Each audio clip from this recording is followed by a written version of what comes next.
A veces las cicatrices más profundas vienen de las personas que más deberían amarnos. Nunca esperé que mi madre exigiera mi riñón, ni descubrir que toda mi infancia había sido construida sobre mentiras. Pero déjenme empezar desde el principio, porque esta historia cambió todo lo que creía saber sobre la familia. Tenía 14 años cuando mi mundo se quebró por primera vez. En un minuto, mi papá iba camino a casa del trabajo. Al siguiente, corríamos hacia el hospital, nuestros corazones latiendo contra la cruda realidad de las luces fluorescentes y los pasillos con olor a antiséptico. Un conductor ebrio se había pasado un semáforo en rojo, y en ese segundo, el futuro de nuestra familia se hizo añicos como el parabrisas del auto de mi padre. Papá resistió 3 días. 3 días de máquinas pitando, oraciones susurradas, y ver a mi hermana Paloma de 9 años tratando de entender por qué papá no despertaba. Cuando finalmente se fue, algo en mi madre se rompió, algo que nunca sanaría verdaderamente. Nunca me volveré a casar, sollozó mamá en la sala de mis abuelos, con lágrimas corriendo por su rostro. Nunca habrá otro hombre como Gabriel. Esas palabras volverían para atormentarme años después, pero en ese momento, solo pensé que estaba de luto. Mis abuelos, los padres de papá, se convirtieron en nuestros salvavidas.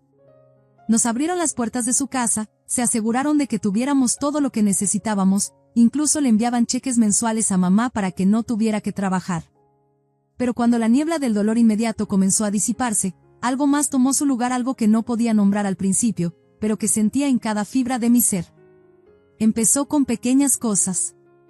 Durante las compras de regreso a clases, Paloma recibía 5 conjuntos nuevos mientras a mí me decían que me conformara con la ropa del año anterior.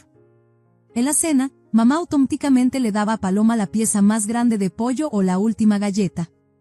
Pequeños momentos, diminutas desigualdades que se acumulaban como sedimento en un río, cambiando lentamente su curso. Recuerdo el día que pedí unirme a la banda escolar. Mi corazón estaba puesto en aprender la flauta, y había practicado mi discurso para mamá durante semanas. Su respuesta llegó rápida y desdeñosa: «Ay, mi amor, simplemente no podemos pagar el alquiler del instrumento ahora mismo». Pero cuando Paloma mencionó que quería clases de baile la semana siguiente, el rostro de mamá se iluminó como en Navidad. «Por supuesto, mi cielo. Necesitamos nutrir tus talentos». Lo extraño era que, a través de todo esto, Paloma nunca se convirtió en la hermana consentida que uno podría esperar. Era mi aliada en ese cambiante paisaje del favoritismo de mamá. Cuando recibía cosas nuevas, siempre trataba de compartirlas conmigo. Si mamá desestimaba mis logros, Paloma era la primera en celebrarlos. Nos convertimos en un equipo, encontrando fortaleza la una en la otra mientras navegábamos las agitadas aguas del amor desigual de mamá. Todavía puedo imaginar esas tardes en nuestro dormitorio compartido, Paloma practicando sus rutinas de baile mientras yo tocaba mi flauta dulce barata, comprada con el dinero de la mesada que había ahorrado cuidadosamente ya que no pude unirme a la banda. Ella giraba y saltaba, luego se detenía para aplaudir mis simples melodías, sus ojos brillando con orgullo genuino.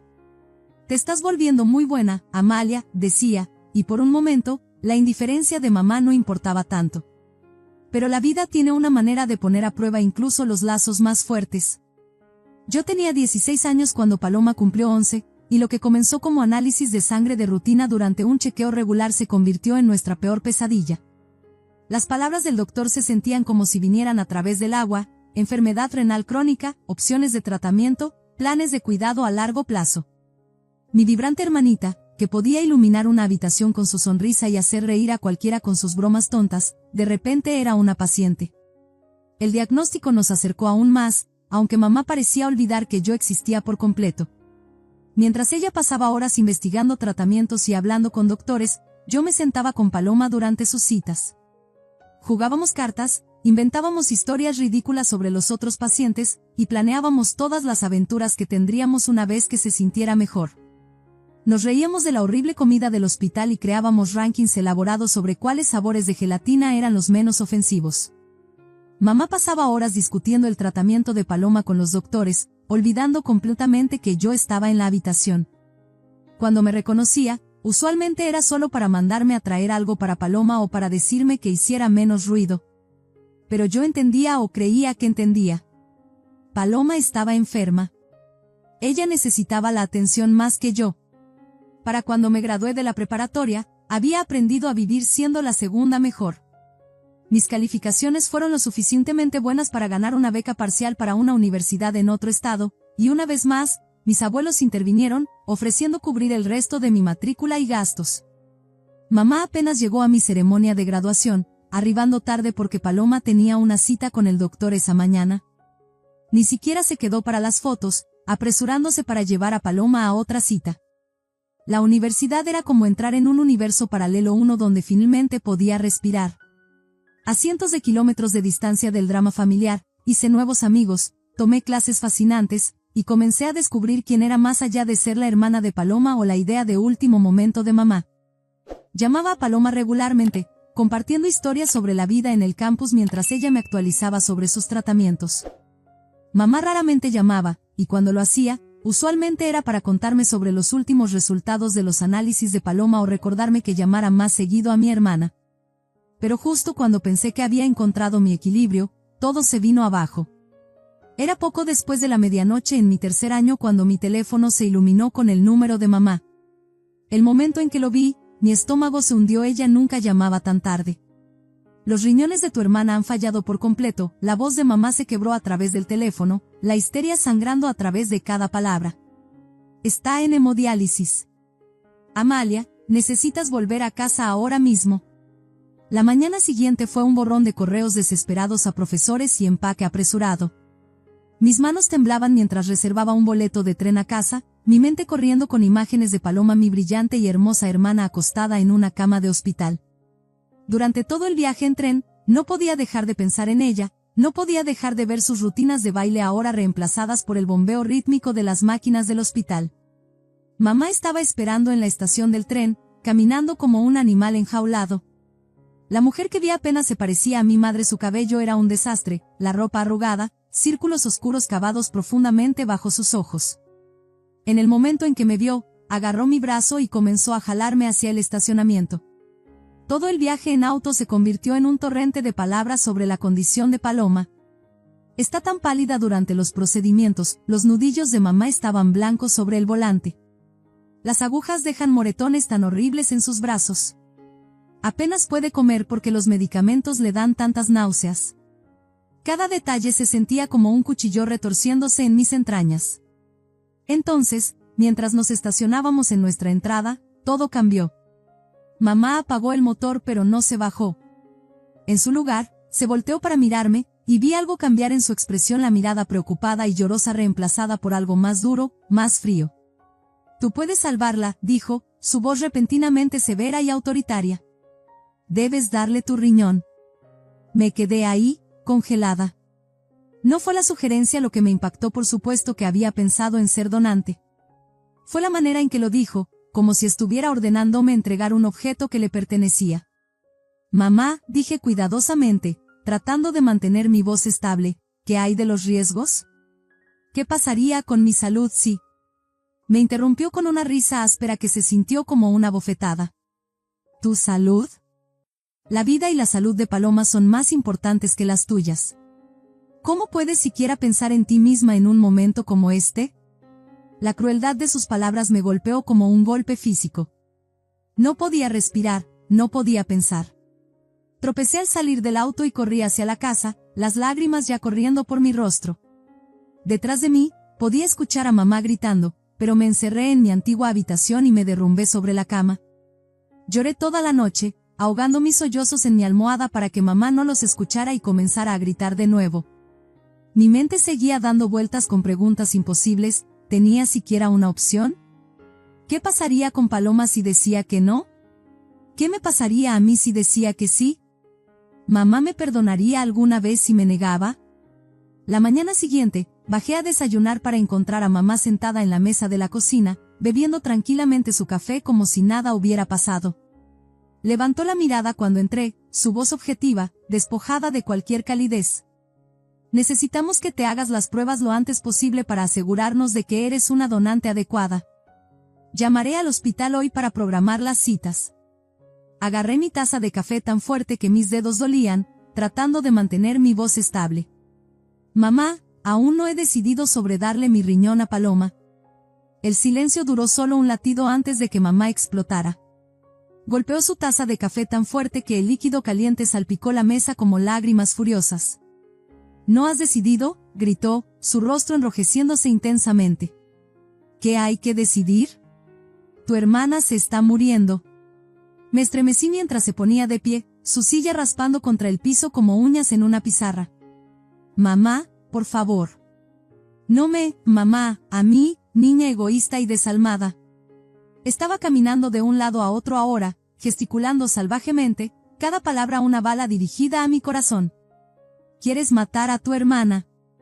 ¿Quieres que muera para poder tener toda la atención para ti misma? Agarró un plato del mostrador y lo arrojó al fregadero.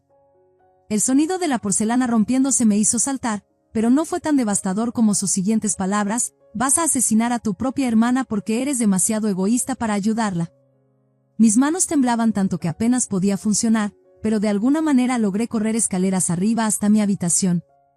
Agarré mi maleta aún empacada y metí algunas cosas más mientras la voz de mamá subía desde abajo: regresa aquí. No hemos terminado de hablar de esto. Pero yo sí había terminado. Corrí escaleras abajo, pasando junto a mi madre furiosa, y salí por la puerta principal. Podía oírla siguiéndome, todavía gritando sobre lo egoísta que era, cómo estaba matando a mi hermana, cómo era una hija horrible. Simplemente seguí corriendo hasta que no pude oírla más. La casa de mis abuelos estaba solo a unas cuadras. La abuela Guadalupe abrió la puerta antes de que terminara de tocar. Mi amor, ¿qué pasa? Me jaló hacia un abrazo mientras estallaba en lágrimas frescas. El abuelo Arturo apareció detrás de ella, su rostro grabado con preocupación. Me sentaron en su acogedora sala, la misma sala donde habíamos pasado tantos momentos felices como familia. La abuela hizo chocolate caliente, no del instantáneo sino chocolate caliente real con chocolate derretido y leche caliente, justo como solía hacer cuando era pequeña. A través de lágrimas y manos temblorosas envueltas alrededor de la taza caliente, les conté todo sobre la exigencia de mamá por mi riñón, sus palabras crueles, su furia cuando dije que necesitaba tiempo para pensar. Mi teléfono seguía vibrando en mi bolsillo, los mensajes de mamá apareciendo uno tras otro. Hazte las pruebas inmediatamente. Tu hermana te necesita. Deja de ser tan egoísta. No puedo creer que le estés haciendo esto a tu propia hermana. Apagué mi teléfono, incapaz de soportar más de su asalto verbal. La mañana siguiente durante el desayuno, todo explotó. Escuchamos la puerta principal abrirse de golpe, y mamá irrumpió en el comedor como un huracán, su cabello alborotado, sus ojos ardiendo con una intensidad casi maníaca. «Te vas a casa ahora mismo», exigió, señalándome como si fuera una niña desobediente. «Vamos al hospital para que te hagan las pruebas». «Ella también es tu hija, Raquel», dijo la abuela, poniendo su brazo protector alrededor de mis hombros. Había acero en su voz que nunca había escuchado antes. «No puedes forzarla a dar un riñón, ni siquiera por el bien de Paloma». «Claro que puedo». La voz de mamá alcanzó un nuevo tono de histeria. Se volvió hacia mí, sus ojos fríos y duros como la escarcha del invierno. «Si no haces esto, estás muerta para mí. ¿Me entiendes? Ya no serás mi hija». Antes de que alguien pudiera responder, dio media vuelta y salió como tormenta, azotando la puerta tan fuerte que el gabinete de porcelana de la abuela se estremeció, las delicadas tazas dentro bailando peligrosamente, muy parecido a mi propio y frágil agarre de la realidad en ese momento. Esa tarde, me dirigí al hospital para visitar a Paloma. La enfermera en la estación me entregó un cubrebocas, haciéndome desinfectar mis manos minuciosamente antes de llevarme a su habitación. Entrar en ese espacio estéril se sintió como dar un paso hacia otro mundo, uno definido por el constante pitido de los monitores y el suave silbido de las máquinas manteniendo viva a mi hermana. Paloma se veía tan pequeña en esa gran cama de hospital, pero su rostro se iluminó cuando me vio. «Amalia». Su voz era débil, pero su sonrisa era tan brillante como siempre. «Viniste». Me senté cuidadosamente en la silla junto a su cama, tratando de no molestar ninguno de los tubos o cables. «Por supuesto que vine, chaparra. Alguien tiene que asegurarse de que no estés volviendo locas a las enfermeras». Nos sentamos ahí por un rato, hablando de nada y de todo, su enfermera favorita, mis clases universitarias, la terrible comida del hospital. Entonces su expresión se volvió seria, sus dedos jugando con el borde de su cobija. «Mamá me dijo», dijo en voz baja, «sobre pedirte que seas mi donante». Sentí que mi garganta se apretaba. Paloma, no. Escucha, alcanzó mi mano, sus dedos fríos contra los míos. Yo nunca te pediría que hicieras eso. Tiene que ser tu elección, Amalia. Solo tuya. Las lágrimas brotaron en mis ojos mientras apretaba su mano. Ahí estaba ella, conectada a máquinas, luchando por su vida, y aún pensando en mis sentimientos mientras mamá estaba en casa gritando sobre mi egoísmo. Mirándola ahí acostada, tan valiente y tan enferma, tomé mi decisión. Quiero hacerme las pruebas, dije, no porque mamá me esté forzando, sino porque quiero saber si puedo ayudar. Cuando mamá se enteró de mi decisión de hacerme las pruebas, fue como si los últimos días nunca hubieran sucedido. De repente, corrió a abrazarme, lágrimas corriendo por su rostro. Estás haciendo lo correcto, Amalia. Lo correcto. Su repentina dulzura se sentía como miel envenenada demasiado espesa, demasiado tarde. Me mudé de regreso a casa desde la casa de mis abuelos, y durante las siguientes semanas, mi vida se convirtió en un interminable desfile de pruebas médicas. Extracciones de sangre, tipificación de tejidos, evaluaciones psicológicas, cada una tomando otra pieza de mí, mientras mamá revoloteaba cerca, repentinamente jugando el papel de madre devota. Comenzó a preparar mis comidas favoritas, preguntando sobre mi día, actuando como la madre que siempre había querido. De alguna manera, eso lo hacía todo aún peor.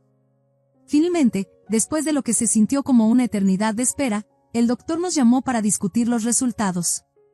Mamá y yo nos sentamos en su oficina, el escritorio entre nosotros cubierto con papeles que contenían el destino de mi hermana. El doctor ajustó sus lentes, luciendo incómodo, y mi corazón comenzó a acelerarse antes de que siquiera hablara. Me temo que tengo noticias inesperadas, comenzó, revolviendo los papeles como si pudieran cambiar si los miraba de nuevo. Según estas pruebas, Amalia no puede ser donante para Paloma. Mamá se inclinó hacia adelante, su silla crujiendo. ¿Qué? ¿Por qué no? Podemos hacer más pruebas. No se trata de más pruebas, interrumpió el doctor suavemente. El problema es, bueno, el grado de parentesco entre Amalia y Paloma. No es suficiente para un trasplante. Me senté ahí, tratando de dar sentido a sus palabras mientras la habitación parecía inclinarse de lado. No entiendo, dije lentamente, mi voz sonando distante a mis propios oídos. ¿Qué quiere decir exactamente con grado de parentesco? ¿Puede explicar? El doctor se aclaró la garganta, mirando entre mamá y yo como si estuviera entregando una sentencia de muerte. Bueno, los marcadores genéticos en sus análisis de sangre muestran que usted y Paloma no son hermanas completas. Solo comparten un padre en común. Me volví para mirar a mamá. Se había puesto completamente blanca, sus manos agarrando los brazos de la silla tan fuertemente que sus nudillos hacían juego con su rostro. ¿Mamá? Mi voz salió apenas como un susurro. ¿De qué está hablando? ¿Cómo es esto posible? Saltó a sus pies tan rápido que su silla casi se cae. Esto no importa. Nada de esto importa. Encontraremos otro donante. Antes de que cualquiera de nosotros pudiera decir algo más, salió corriendo de la oficina, dejando que la puerta se azotara detrás de ella.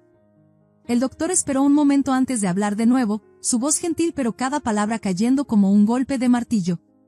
Señorita Montoya, las pruebas muestran que mientras usted y Paloma comparten la misma madre, tienen diferentes padres. El padre biológico de su hermana no es el mismo hombre que la crió a usted. El viaje a casa fue borroso. Ni siquiera recuerdo haber subido a mi auto o navegado las calles familiares. Cuando entré a la casa, encontré a mamá sentada en la mesa de la cocina, una botella de coñac y un vaso medio vacío frente a ella como confesiones silenciosas. Necesitamos hablar, dije, mi voz temblando con emociones que ni siquiera podía nombrar. Sobre cómo engañaste a papá. Sobre cómo lo traicionaste. Tomó otro trago de su vaso, sin molestarse siquiera en mirarme. No es asunto tuyo. Y de todos modos, ¿qué diferencia hace ahora? Eres inútil, ni siquiera puedes ayudar a tu hermana. La miré fijamente, el peso de décadas de desigualdad y favoritismo repentinamente cobrando un terrible sentido. ¿Mi asunto?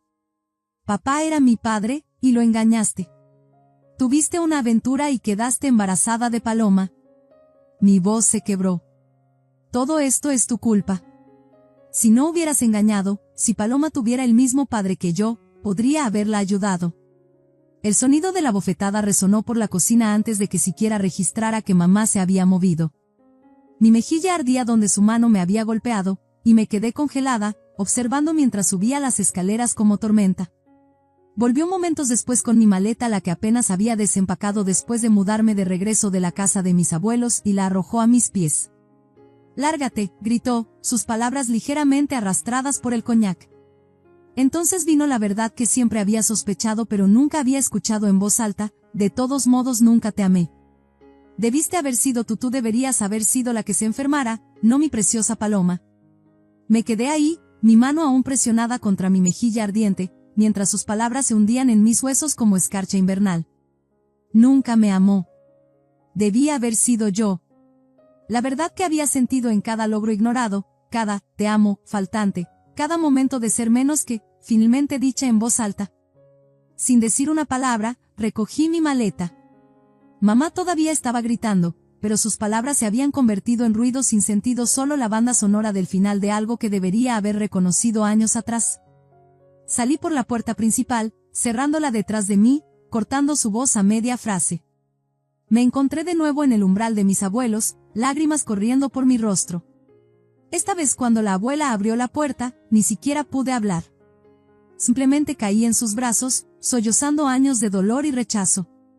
Me sentaron en la cocina, y entre respiraciones entrecortadas, les conté todo sobre los resultados de las pruebas, sobre la aventura de mamá, sobre cómo Paloma no era realmente la hija de papá, sobre las crueles palabras de mamá y cómo me había echado. El rostro de la abuela se endureció con cada palabra mientras el abuelo se sentaba completamente quieto, su café enfriándose y olvidado frente a él. Cuando terminé, el silencio en la cocina era ensordecedor, pesado con décadas de secretos finalmente salidos a la luz. Nosotros nos encargaremos de esto, dijo la abuela firmemente, alcanzando el teléfono. Y lo hizo.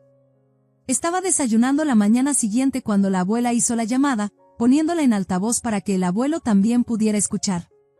Su voz, cuando habló, llevaba el peso de la escarcha invernal. Raquel, soy Guadalupe. Empaca tus cosas. Necesitas dejar la casa. La voz de mamá crepitó a través del altavoz, defensiva y cortante. ¿Qué? ¿De qué estás hablando? Esa casa nos pertenece, continuó la abuela, cada palabra precisa y cortante. Y tú que traicionaste a nuestro hijo, que has sido cruel con nuestra nieta, no tienes derecho a vivir ahí más. Fue solo una vez, la voz de mamá se elevó a un chillido, la desesperación sangrando a través. Fue un accidente. Amaba a Gabriel, de verdad lo amaba. Y también amo a Amalia, tienen que creerme. Una vez fue suficiente, habló el abuelo, su voz temblando con una rabia que nunca había escuchado antes. Una vez destruyó esta familia. Por favor, mamá estaba llorando ahora, su fachada agrietándose. ¿A dónde iremos? ¿Qué hay del tratamiento de Paloma? Podríamos dejar de pagar el tratamiento de Paloma, dijo la abuela fríamente, y mi corazón se detuvo por un momento. Pero continuó, pero no haremos eso. No somos crueles como tú, Raquel. Continuaremos pagando el tratamiento de Paloma porque es una niña inocente que necesita ayuda. Pero tú necesitas dejar esa casa, encontrar tu propio lugar para vivir, y conseguir un trabajo. Ya es hora de que te pares sobre tus propios pies. Más tarde ese día, fui a visitar a Paloma al hospital. Se veía aún más pequeña que antes, si eso era posible. Cuando entré, me dio una sonrisa débil que de alguna manera aún lograba iluminar la habitación estéril. Oye, dijo suavemente. Así que supongo que ya sabemos por qué no puedes ser mi donante ahora. Diferentes papás, ¿quién lo hubiera pensado, verdad? Escúchame, apreté su mano, sintiendo los delicados huesos bajo su piel. Nada ha cambiado entre nosotras. Sigues siendo mi hermana, y todavía te amo. La abuela y el abuelo van a seguir ayudando con tu tratamiento. Vamos a encontrarte un donante, Paloma. Te lo prometo. ¿En serio? Sus ojos se llenaron de lágrimas. Incluso aunque no sea realmente su. La interrumpí firmemente. La familia no es solo sobre la sangre. Es sobre el amor, y eres mi hermana sin importar lo que diga ninguna prueba. Han pasado 3 meses desde que todo se derrumbó, aunque a veces se siente como años. Estoy de vuelta en la universidad ahora, tratando de concentrarme en mis estudios y construir algún tipo de vida normal en las secuelas de verdades destrozadas. El campus se siente diferente de alguna manera, tanto un santuario como un recordatorio de cuánto ha cambiado todo. Mamá todavía está viviendo en la casa. La abuela y el abuelo decidieron dejarla quedarse, no por ella, sino por Paloma.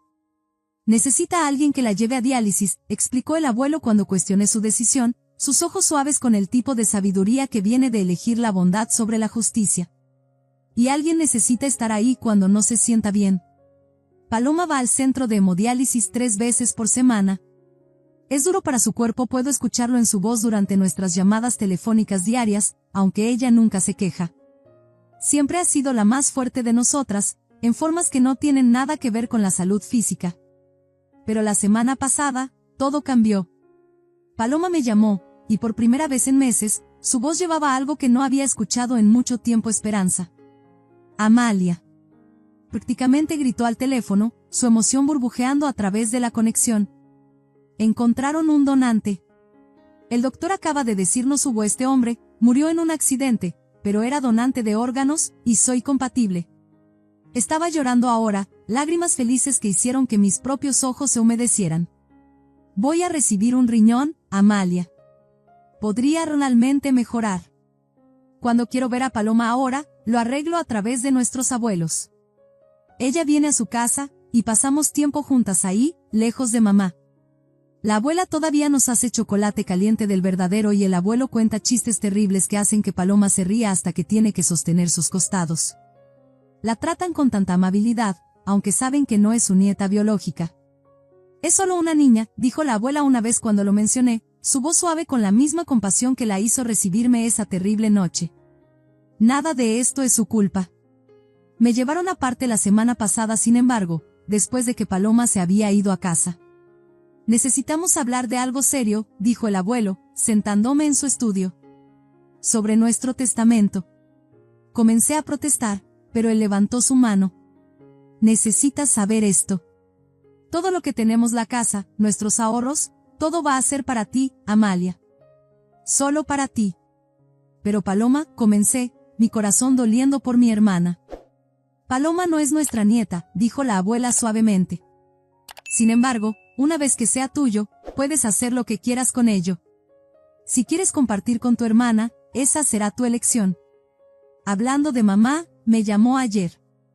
Casi no contesté, pero algo me hizo tomar la llamada, tal vez ese último hilo de esperanza que nunca se rompe por completo, sin importar qué tan deshilachado se vuelva.